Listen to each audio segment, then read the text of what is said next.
ఈ రాత్రికాల సమయంలో దేవుని పాద సన్నిధిలో సమకూడే కృపను దేవుడు మనకు అనుగ్రహించినందుకు ఆయనకే మహిమ. దేవుడు ఆయన సన్నిధికి వచ్చిన మనందరినీ కూడా దృష్టిస్తూ ఉన్నాడు. ఆయన మనల్ని బలపరచడానికి ఆశపడుతున్నాడు. తన ఎడల యథార్థ హృదయము గలవారిని బలపరచుటకు యెహోవా కనుదృష్టి లోకమందంతటా సంచారం చేస్తుందని వాక్యంలో ఉంది. యథార్థమైన హృదయంతో ఈ రాత్రికాల సమయంలో దేవుని సన్నిధికి మనం వచ్చినట్లయితే ఖచ్చితంగా ఆయన తన బలాన్ని మనకు అనుగ్రహించబోతున్నాడు. రాత్రికాల సమయంలో దేవుని వాక్యం నుండి లూకా సువార్త 22వ అధ్యాయము 54వ వచనం నుండి కొన్ని మాటలు చదువుకుందాం. Gospel of Luke chapter 22 from verse 54. 54వ వచనం. వారాయనను పట్టి ఈడ్చుకొని పోయి ప్రధాన యాజకుని ఇంటిలోనికి తీసుకొని పోయిరి. పేతురు దూరముగా వారి వెనక వచ్చుచుండెను. అంతట కొందరు నడుముంగిట మంట వేసి చుట్టూ కూర్చుండినప్పుడు పేతురును వారి మధ్య కూర్చుండెను. అప్పుడు ఒక చిన్నది ఆ మంట వెలుతురులో అతడు కూర్చుండుట చూచి అతని తేరి చూచి వీడును అతనితో కూడా ఉండెను అని చెప్పెను. అందుకు పేతురు, అమ్మాయి, నేను అతని ఎరుగననెను. మరి కొంతసేపటికి మరి ఒకడు అతని చూచి, నీవును వారిలో ఒకడవనగా పేతురు, ఓయి, నేను కాననెను. ఇంచుమించు ఒక గడి అయిన తరువాత మరి ఒకడు, నిజముగా వీడును అతనితో కూడా ఉండెను, వీడు గలిలయుడని దృఢముగా చెప్పెను. అందుకు పేతురు, ఓయి, నీవు చెప్పినది నాకు తెలియదనెను. అతడింకను మాట్లాడుచుండగా వెంటనే కోడి కూసెను. అప్పుడు ప్రభువు తిరిగి పేతురు వైపు చూచెను గనుక, పేతురు, నేడు కోడి కూయక మునుపు నీవు ముమ్మారు నన్ను ఎరుగనందువని ప్రభువు తనతో చెప్పిన మాట జ్ఞాపకం చేసుకుని వెలుపలికి పోయి సంతాపపడి ఏడ్చెను. చిన్న ప్రార్థన చేసుకుందాం. పరిశుద్ధుడా, ప్రేమ కలిగిన తండ్రి, నీకు స్తోత్రాలు. పేతురు జీవితంలో మేము చదువుకున్న ఈ వాక్య భాగము మా వినికిడిలో మీరే దీవించండి, ఆశీర్వదించండి. ఆధ్యాత్మికంగా మమ్మల్ని బలపరచండి, నిలవబెట్టండి. నన్ను సంపూర్ణంగా నీ శిలువ చాటున మరుగుపరిచి నీ నోటి బురుగా వాడుకునండి. యేసునామమున ప్రార్థిస్తున్నాము తండ్రి, ఆమెన్. యేసుక్రీస్తు ప్రభువారు ఏర్పరచుకున్న 12 మంది శిష్యుల్లో ఒక ప్రముఖమైన స్థానంలో పేతురు అనే శిష్యుడు ఉన్నట్లు మనం గమనిస్తున్నాం. ఎవరు కూడా పర్ఫెక్ట్ కాదు, ఈ లోకంలో దేవుడు తప్ప ఎవరు పర్ఫెక్ట్ కాదు అనడానికి యేసుక్రీస్తు ప్రభు ప్రేమించిన ఒక మాటలో చెప్పాలంటే ఆంతరంగిక శిష్యుడుగా, అంటే కొన్ని సంఘటనలో ముగ్గురిని మాత్రం యేసు ప్రభు తీసుకెళ్లిన సందర్భాలు ఉన్నాయి. సో ఆ రేర్ ఇన్స్టెన్సెస్లో పేతురు, యాకోబు, యోహాను ఈ ముగ్గురిని యేసే తీసుకొని వెళ్తే పేతురుకు ఒక ఇంపార్టెన్స్, ఒక ప్రామినెన్స్, ఒక విలువ దేవుడిచ్చాడు. పేతురును ఒక ప్రత్యేకమైన విధానంలో దేవుడు చూసినప్పటికీ పేతురు యేసుక్రీస్తు ప్రభు ఎవరో నాకు తెలీదు అని ముమ్మారు బొంకిన ఆ సందర్భాన్ని మనం ఇప్పుడు వాక్యంలో చదువుకున్నాం. యేసుక్రీస్తు ప్రభుని ఎప్పుడైతే వారు పట్టుకొని, రోమా సైనికులు పట్టుకొని ఈడ్చుకొని వెళ్ళడం మొదలుపెట్టారో ఇంకా శిష్యుల్లో భయం ప్రారంభమైంది. ఒక్క యోహాను తప్ప అందరూ ఎవరి పాటికి వారు ప్రాణభయంతో యేసుక్రీస్తు ప్రభును విడిచిపెట్టేశారు. ఆశ్చర్యం ఏంటంటే శిష్యులందరిలో పేతురు, ఎవరు వదిలిపెట్టినా నేను వదిలిపెట్టినయ్యా, నీకోసం చావడానికి కూడా సిద్ధమే అని పెద్ద పెద్ద వాగ్దానాలు చేసి పెద్ద పెద్ద ప్రగల్భాలు పలికిన Pethuru, we can say Peter has failed Jesus and we can say this is Peter's fall. Pethuru fail అయిన సందర్భం ఇది. యేసు ప్రభువుకు మాట ఇచ్చి మాట తప్పిన సందర్భం కూడా ఇది. ఎన్నిసార్లు మాట తప్పాడంటే ముమ్మారు మాట తప్పాడు. పోనీ ప్రైవేట్గా, అంటే ఎవరు చూడనప్పుడు తన ఒంటరితనంలో తప్పితే పోనీ దేవునికి తనకు మధ్యలోనే ఉంటుంది అనుకుంటే, సమాజంలో ప్రజల ఎదుట అందరి ముందే యేసు ప్రభుతో తిరిగాడు. అందరి ముందే యేసు ప్రభు ఆంతరంగిక శిష్యుల్లో ఒకడిగా తిరిగాడు. అందరి ముందే యేసుక్రీస్తు ప్రభు చేసిన సూచక్రియల అద్భుతాలకు ఒక ఐ విట్నెస్గా ఉన్నాడు. అన్ని దగ్గర నుండి చూసిన పేతురు మళ్ళీ ప్రజల ముందే యేసుక్రీస్తు ఎవరో నాకు తెలియదు, యేసయ్య ఎవరో తెలీదు అని ముమ్మారు డినై చేసిన ఆ సందర్భాన్ని ఇప్పుడు వాక్యంలో గమనిస్తున్నాం. ఒక మాటలో చెప్పాలంటే పీటర్ హ్యాస్ డిసప్పాయింటెడ్ జీసస్. పేతురు యేసుక్రీస్తు ప్రభువును ఒక మాటలో చెప్పాలంటే నిరుత్సాహానికి లోన్ చేశాడు. ఎందుకంటే చనిపోవడానికి కూడా వస్తానన్నావయ్యా, కనీసం నువ్వు నా గుంపులో ఉన్నవాడి నా శిష్యుడు అని కూడా చెప్పుకోలేకపోయావా అని యేసు ప్రభు ఖచ్చితంగా బాధపడి ఉంటారు.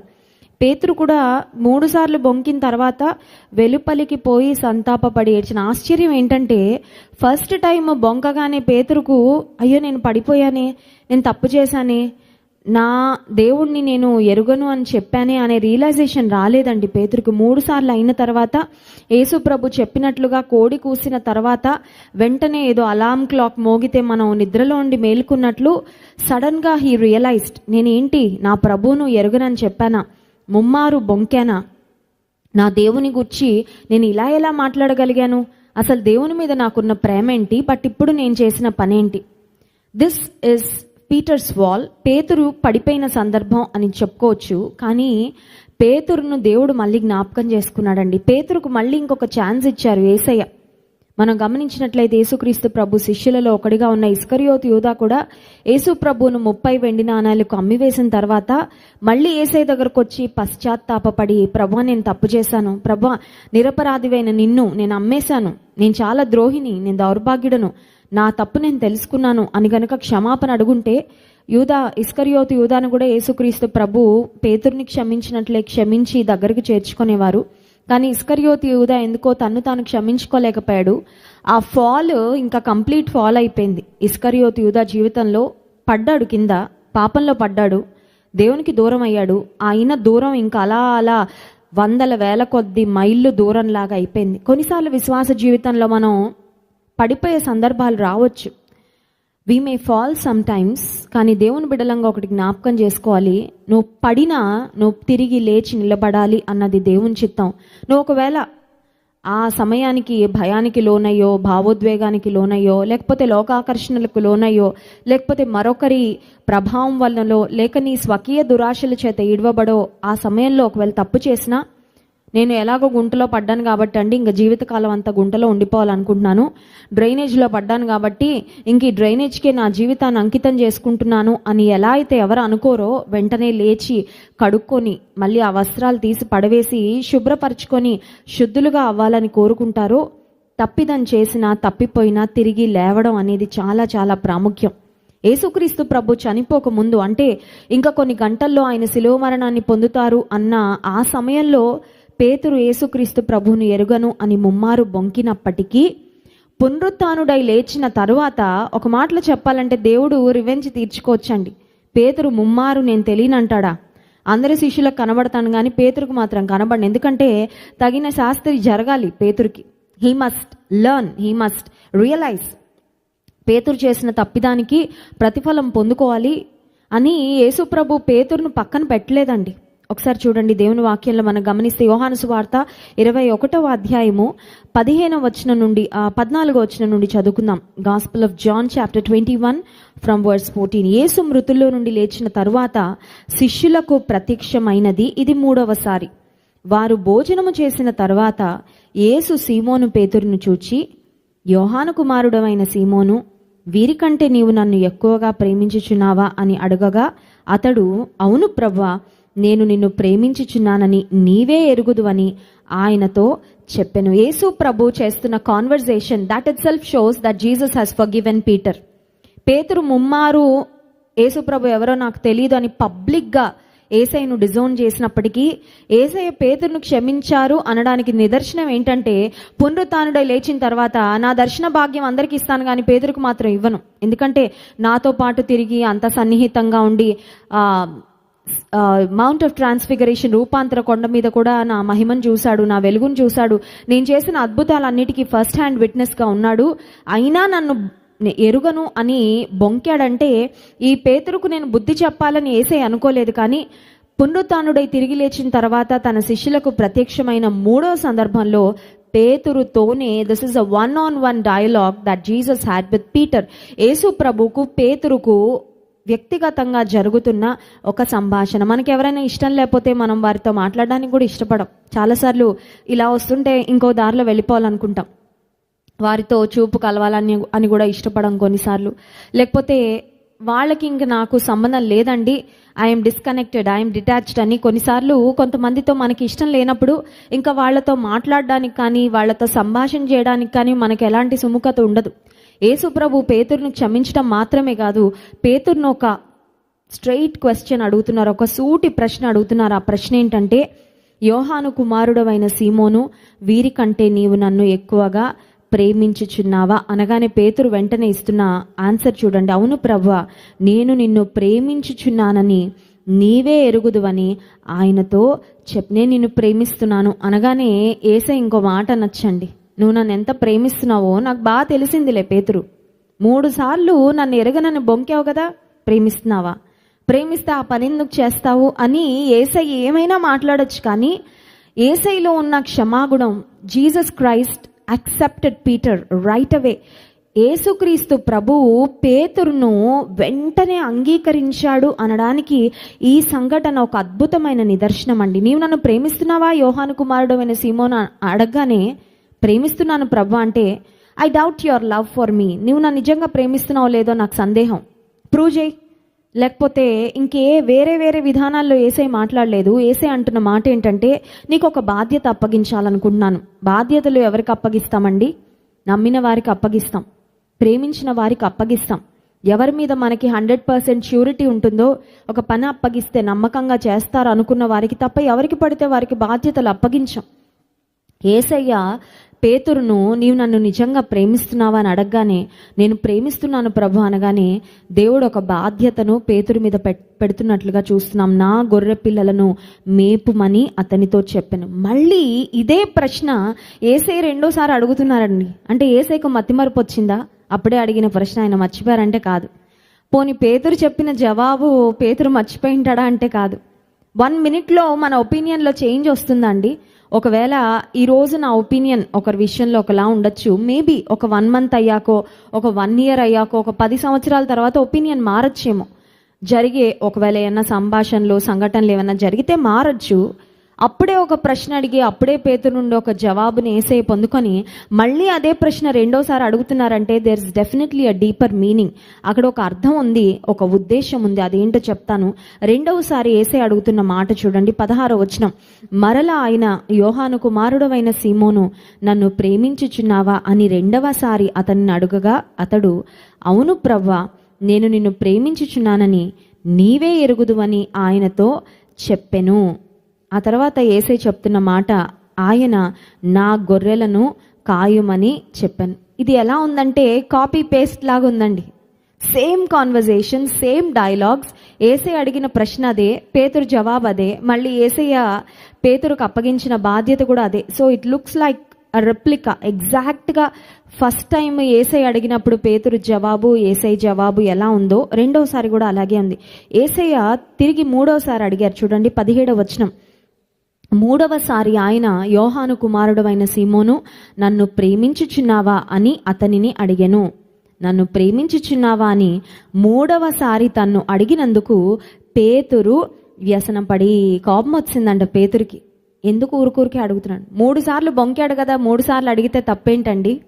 కొన్నిసార్లు చేసే తప్పిదాలన్నీ చేసేసి ఇష్టానుసారంగా ప్రవర్తించేసి, కొన్నిసార్లు దేవుడు మనకి ఒకే పరీక్ష 3 సార్లు పెడుతుంటే కోపం వస్తుంటుంది.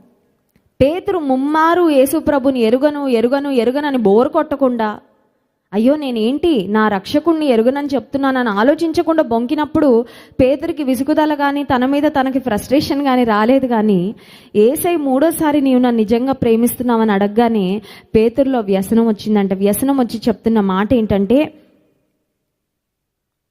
నన్ను ప్రేమించుచున్నావాని మూడవసారి తను అడిగినందుకు 17వ వచనం. పేతురు వ్యసనపడి, ప్రభువా, నీవు సమస్తమును ఎరిగిన వాడవు, నిన్ను ప్రేమించుచున్నానని నీవే ఎరుగుదు అని ఆయనతో చెప్పెను. యేసు, నా గొర్రెలను మేపుము. అగైన్ యేసు ప్రభు పేతురుకు అదే బాధ్యతను అప్పగించాడు. Peter fail Jesus thrice. పేతురు యేసయ్యను ముమ్మారు ఫెయిల్ చేశాడు. ముమ్మారు ఎరుగనని చెప్పాడు. ముమ్మారు ఒక మాటలో చెప్పాలంటే మోసగించాడు. ప్రజల ఎదుట ఈ దేవుని పక్షంగా నేను ఉన్నాను, ఆయన గుంపులో నేనున్నాను, ఆయన వెంబడించిన వారిలో నేనున్నాను, నీవు దేవుని కుమారుడవైన క్రీస్తువు, ప్రజలందరూ నన్ను గురించి ఏమనుకుంటున్నారు అని యేసయ్య అడిగినప్పుడు అన్నీ చెప్పిన తర్వాత, పేతురు నువ్వేమనుకుంటున్నావంటే, పేతురు అంటాడు, నీవు దేవుని కుమారుడవైన క్రీస్తువు. దేవుని గురించిన ఒక అద్భుతమైన ప్రత్యక్షత, ఒక క్లారిటీ పేతురుకు ఉన్నప్పటికీ పేతురు ముమ్మారు యేసయ్యను ఫెయిల్ చేసిన ఎంకరేజింగ్ థింగ్ ఏంటంటే, మంచి విషయం ఏంటంటే, పడిపోయిన పేతురు తిరిగి లేచాడండి. హల్లెలూయా. నీవు నీ జీవితంలో పడిపోవచ్చేమో. పేతురులా 3 సార్లు పడిపోయి ఉండొచ్చు. సామెతల గ్రంథంలో 24వ అధ్యాయం 16వ వచనంలో ఒక మాట చదువుకుందాం చూడండి. సామెతల గ్రంథం 24వ అధ్యాయం 16వ వచనం. నీతిమంతుడు 7 మార్లు పడినను తిరిగి లేచును. హల్లెలూయా. Righteous may fall 7 times but he will rise up. ఒకవేళ ఈ రాత్రికాల సమయంలో అపవాది నీ దగ్గరకు వచ్చి, నువ్వు పడిపోయావు తెలుసా? ఎప్పుడు పడిపోయావు? 2020వ సంవత్సరం మేలో పడిపోయావు, గుర్తుందా నీకు? Do you remember? నీ ఫాల్ నీ జ్ఞాపకం చేస్తూ ఉండొచ్చు అపవాది. లెట్ మీ టెల్ యూ, పడిపోయిన వారు పడిపోయిన స్థితిలోనే ఉన్నారు అంటే అపవాదికి అంతిమ విజయాన్ని మనం ఇచ్చేసినట్లు అనమాట. మన జీవితం ద్వారా సాతానుకు అంతిమ విజయం, అల్టిమేట్ విక్టరీ మనం ఎప్పుడు ఇస్తామంటే పడిపోయిన వారం ఇంకా అక్కడే ఉండిపోతే. కానీ పేతురులో మనం నేర్చుకోవాల్సిన ఒక చక్కని విషయం ఏంటంటే, పేతురు అనుకున్నాడు, failure is not final, I will rise up. నేను ఓడిపోయాను, నా ప్రభువును ఓటమి పాలు చేశాను, నా ప్రభువు ఎరుగనని నేను బొంకాను, I made a mistake, I have fallen thrice but I will rise again. నేను ఏసైకి ఏం మాటలు చెప్పాను అవన్నీ నాకు జ్ఞాపకం ఉన్నాయి. ఏసైతో నాకున్న ఇంటిమసీ, ఏసైతో నాకున్న సాన్నిహిత్యము, ఏసైకు నేను ఏ మాటలు వాగ్దానం చేశానో, ఆయన నా మీద ఏ నమ్మకం పెట్టుకున్నాడో ఆ నమ్మకాన్ని మాత్రం నేను వమ్ము చెయ్యను అనుకున్నాడు. Peter decided that failure is not final. ఓటమి అంతిమ గమ్యం కాదు అని పేతురు నిర్ణయించుకున్న తరువాత తన జీవితంలో తిరిగి పైకి లేచాడు. యేసయ్య 3 సార్లు ఎందుకు అడిగాడంటే, నీవు నన్ను ప్రేమిస్తున్నావా, నీవు నన్ను ప్రేమిస్తున్నావా, నీవు నన్ను ప్రేమిస్తున్నావా అని. యేసయ్యకి తెలుసు పేతురు హృదయంలో ఏముందో. అందుకని పేతురు కూడా అన్నాడు కదా, నీకు అన్నీ తెలుసయ్యా, నన్ను మళ్ళీ అడగాల, నువ్వు నీకు అన్నీ తెలుసు, నువ్వు మళ్ళీ నన్ను అడగాల్సిన అవసరము ఏంటి? ఒక మాట చెప్పమంటారా, కొన్నిసార్లు యేసయ్యకి మన మనసులో ఏముందో అన్నీ తెలిసినా he wants us to have that expression. మన హృదయంలో ఏముందో, మన మనసులో ఏముందో అది చెప్పాలి అని దేవుడు కోరుకుంటున్నాడు. He wants to have that word from your mouth. నీ నోటి నుండి వచ్చే ఆ మాట వినాలని ఆయన ఆశిస్తున్నాడు. నీకు చెప్పాలి అనే ఆశ ఉందా? నీ ప్రేమను వ్యక్తపరచాలి అనే ఆశ ఉందా? నీ కృతజ్ఞతను వ్యక్తపరచాలి అనే ఆశ ఉందా? నేను అనుకుంటాను, పేతురు ముమ్మారు యేసు ప్రభు తెలీదు తెలీదు తెలీదు అని 3 సార్లు పడిపోయిన దానికి ఆ 3 మాటలను క్యాన్సిల్ చేస్తున్నట్లుగా యేసయ్య, నేను నిన్ను ప్రేమిస్తున్నాను, నేను నిన్ను ప్రేమిస్తున్నాను, నేను నిన్ను ప్రేమిస్తున్నాను అని 3 మార్లు పేతురుతో చెప్పించాడు. Hallelujah. So that was again a rising up experience. Pethuru జీవితంలో మళ్ళీ నేను యేసయ్యను ప్రేమిస్తున్నాను అని ముమ్మారు ఒప్పుకోవడం.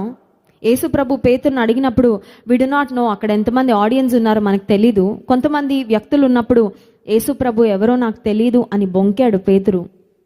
కానీ యేసయ్య మళ్ళీ పేతురు నోట నుండే ఆ మాటలు విన్నాడు.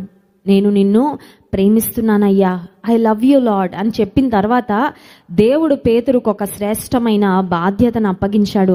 నీవు నా గొర్రెలను మేపాలి, నా సేవను చేయాలి, ఈ పరిచర్య ధర్మాన్ని నీవు జరిగించాలి, నా సువార్తను ప్రకటించాలని. అప్పటి వరకు పిరికివాడిగా ఉన్న పేతురు పడిపోయాడేమో పేతురు, కానీ తిరిగి లేచాడు.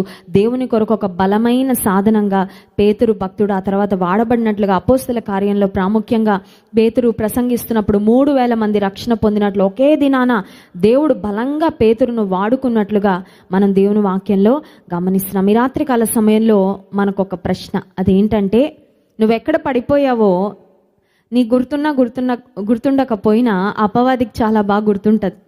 సాతాను కొన్నిసార్లు మనకు వచ్చి జ్ఞాపకం చేస్తుంటాడు, నువ్వు పెద్ద సెయింట్ అనుకుంటున్నావా, పెద్ద భక్తుడు అనుకుంటున్నావా, పెద్ద భక్తురాలు అనుకుంటున్నావా, నువ్వేంటో నాకు తెలీదా, నీ గతం ఏంటో నాకు తెలీదా, నీ బలహీనతలు ఏంటో నాకు తెలీదా, నీ పాస్ట్ ఏంటో నాకు తెలీదా అని కొన్నిసార్లు మన గతాన్ని చూపించి మనల్ని కృంగదీయాలని, మన గతాన్ని చూపించి మనల్ని నిరాశపరచాలని, మన గతాన్ని మనకు చూపించి మళ్ళీ వెనక్కి లాగాలని అపవాది ప్రయత్నం చేస్తూ ఉంటాడు. ఆ సమయంలో మనం జ్ఞాపకం చేసుకోవాల్సింది, మన గతమంతా దేవుని సన్నిధిలో మనం ఒప్పుకుంటే యేసుక్రీస్తు ప్రభువారి యొక్క అమూల్యమైన రక్తంలో that is completely washed away. Hallelujah. మొత్తం కడగబడింది. ఎవడైనా నువ్వు క్రీస్తునందు ఉన్న ఎడల వాడు నూతన సృష్టి. God wants to give you a new beginning. Regret అవుతే ఎంతకాలం బ్రతుకుతావు?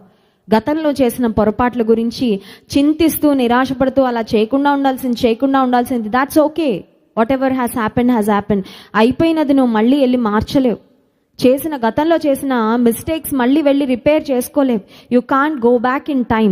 కాలంలో మళ్ళీ వెనక్కి వెళ్ళి మార్చుకోలేము. కానీ ఇప్పుడు నీ చేతిలో ఏముందో ఆలోచించు. ఇప్పుడు నీకు దేవుడు ఏం అవకాశాలు ఇచ్చారో ఆలోచించు. ఒకప్పుడు దేవుని ప్రేమిస్తున్నానని చెప్పి కూడా దేవునికి దూరంగా బ్రతికేవేమో, కానీ ఇప్పుడు దేవా నిన్ను నేను ప్రేమిస్తున్నాను అని చెప్తున్న నీవు నీ ప్రేమను దేవుని పట్ల నేను ఎలా రుజువు చేసుకుంటానని ఆలోచించు. దేవుని నీవు ప్రేమిస్తున్నావు అన్నట్లయితే దేవునికి చెప్పు నీ నోటితో. అంత మాత్రమే కాదు, దేవుని ప్రేమిస్తున్నావు అనడానికి నీ జీవితం కూడా ఖచ్చితంగా మ్యాచ్ అవ్వాలి. నా క్రియలు కూడా నా యొక్క మాటలకు, నా హృదయానికి, నా క్రియలకు మ్యాచింగ్ ఉండాలి. నేనేం ఉద్దేశిస్తున్నాను, ఏం తలస్తున్నాను, దాని ప్రకారం నా ప్రభువును ప్రేమిస్తున్నాను అని రుజువు చేస్తున్నట్లుగా నా జీవిత విధానం ఉండగలిగితే దేవుడు ఖచ్చితంగా మహిమను పొందుకుంటాడు. ఈ రాత్రి కాల సమయంలో ఒకవేళ పడిపోయిన స్థితిలో ఉన్నట్లయితే, గతంలో ఒకవేళ మిస్టేక్స్ చేసినట్లయితే, పేతురు జీవితం మనకు ఒక చక్కని ఎంకరేజ్మెంట్. పేతుర్ని ఎలా పైకి లేపాడో, పేతుర్ని ఎలా నిలబెట్టాడో, పేతుర్ని ఎలా నడిపించాడో, పేతుర్ని ఎలా వాడుకున్నాడో, ఈ రాత్రికాల సమయంలో దేవుడు నీ జీవితంలో కూడా అట్టి కార్యం చేయగలడు. విశ్వసిద్దాము, నమ్ముదాం. చిన్న ప్రార్థన చేసుకుందాం. పరిశుద్ధ ప్రేమ కలిగిన తండ్రి, నీకు స్తోత్రాలు. పేతురు జీవితంలో జరిగిన నాయన మరి 2 సంఘటనలు మీరు మా జ్ఞాపకం చేసినందుకు స్తోత్రాలు. ఒకప్పుడైతే నిన్ను ఎరుగనని మనుషులను చూసి భయపడి ముమ్మారు బొంకిన పేతురు, ఆ తర్వాత నిన్ను ప్రేమిస్తున్నానని చెప్పి నీ కొరకు నాయన తలక్రిందులుగా సిలువ వేయబడ్డాడయ్యా. గొప్ప సాక్షిగా బ్రతికాడు, గొప్ప సేవ చేశాడు ప్రభా. తనకు నీ పట్ల ఉన్న ప్రేమను తర్వాత కాలంలో రుజువు చేసుకున్నాడు. ఈ రాత్రికాల సమయంలో నా ప్రియ సహోదర సహోదరీలు ఎంతమంది అయితే వారి జీవితంలో గతంలో చేసిన పొరపాట్లు, గతంలో చేసిన తప్పిదాలు, ఒకవేళ ఇప్పుడు పడిన స్థితిలో ఉన్నప్పటికీ యేసు నామములో వారిని తిరిగి లేవనెత్తండి, నిలబెట్టండి ప్రభా. నీ కొరకు నిండైన ప్రేమతో, నిండైన హృదయంతో, సమర్పణతో ముందుకు వెళ్ళడానికి సహాయం చేయండి. విన్న వాక్యము మా హృదయాల్లో ఫలింపచేయండి. యేసు నామమున ప్రార్థిస్తున్నాము తండ్రి, ఆమేన్.